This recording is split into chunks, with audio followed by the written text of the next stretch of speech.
Hi, second grade, reading to you one of my favorite Christmas stories. It's called How Murray Saved Christmas. This is by Mike Reese, illustrated by David Catrow. I don't know if you remember him as an illustrator, David Catrow. He illustrates a lot of books that I like. How Murray Saved Christmas. There's our title page and dedication page.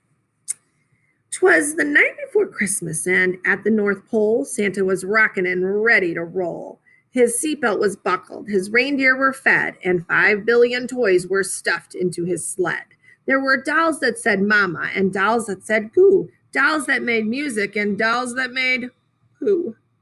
There were dolls that grew tall at the push of a button, and a doll, best of all, that didn't do nothing. It's a big bag. He revved up his reindeer about to take off when all of a sudden he heard a small cough. Santa, could I have your attention? It was Edison Elf with his latest invention. Now, Edison thought of himself as a tinkerer, but as a tinkerer, he was sort of a stinkerer. My Jack-in-the-Boxer belongs on your list. It's a Jack-in-the-Box with a fabulous twist. So Santa Claus tried it, and oh, what a trick. A boxing glove popped out and knocked out St. Nick. He wobbled, he bobbled, his face turned bright red. A lump like a sugar plum rose from his head. Santa, cried Eddie, but Santa said, gibble, glibble, I'm perfectly schnibble, and started to dribble. Ed dressed him in his jammies and put him to bed and worried just who would bring presents instead. Then a card fluttered down out of Santa's right mitten, and on it, in round golden letters, was written, for a special delivery, call Murray Kleiner, owner of Murray K's Holiday Diner. Now, Santa and all of the holiday bunch would come into Murray's for a breakfast or lunch. You might see George Washington eating and drinking on President's Day with Abraham Lincoln. Cupid loved bagels, the groundhog, the chili, the Thanksgiving turkey would stuff himself silly. And how, you might wonder, did Santa get fat? Just think Murray's chocolate chip cheesecake for that. But lunchtime was past. It was late Christmas Eve. Murray had closed and was ready to leave when Ed parked the sleigh and he hollered to Murray, I need a delivery and I'm in a big hurry. Murray said, I can make you whatever you wish, a nice piece of fish or a spinach knish. But who are you, Shorty? And where is St. Nick? Edison sobbed. I made Santa Claus sick and now I need you to deliver some toys to 200 countries, to good girls and boys. Just put on this red suit and get in the sleigh. What are you, cuckoo? Cried Murray. No way. Give me one reason to schlep through the snow, bring billions of presents to kids I don't know. Will anyone pay me? Will anyone tip? What if I slip and fracture my hip? Look out the window, it's cold and it's shivery. Why in the world would I make this delivery?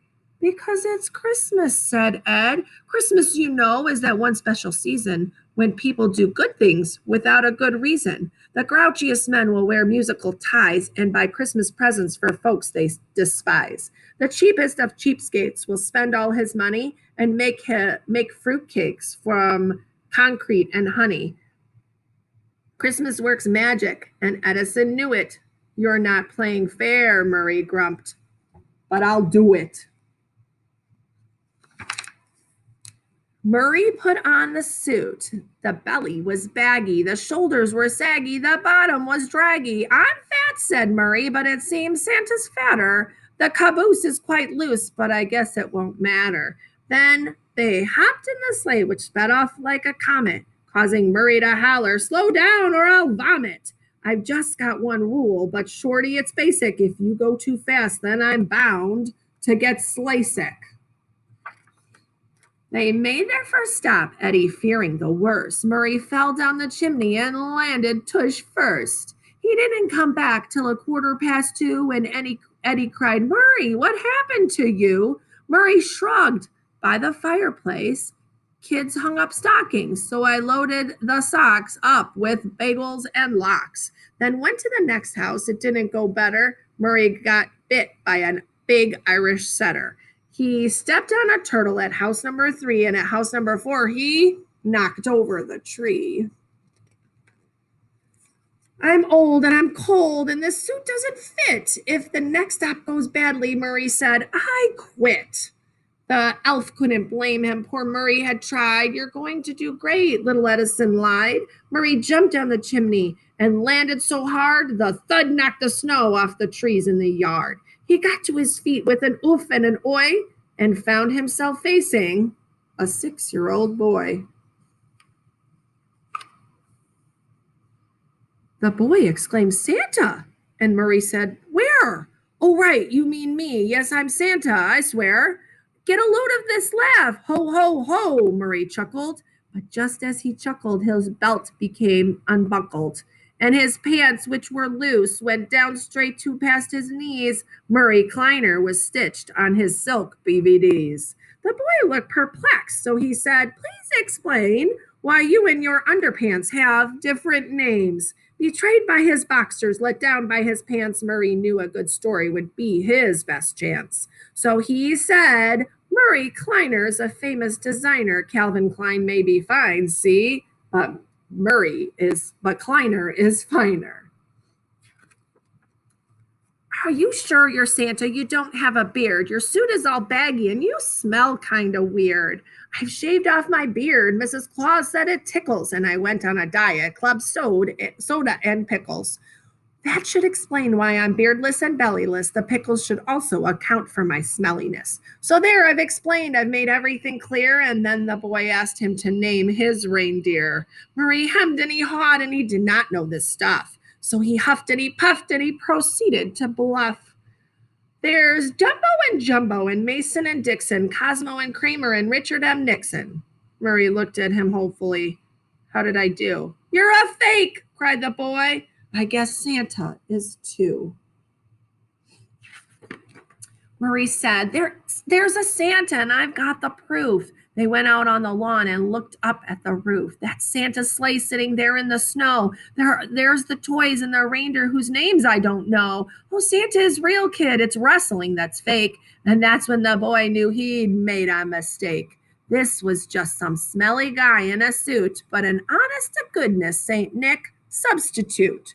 And when the boy smiled, Murray felt a strange tingle. He knew for one night that he could be Kris Kringle. Ho, ho, ho, Murray laughed as he patted his head, and he fixed him a lean pastrami sandwich with coleslaw and triple thick chocolate milkshake and sent him to bed.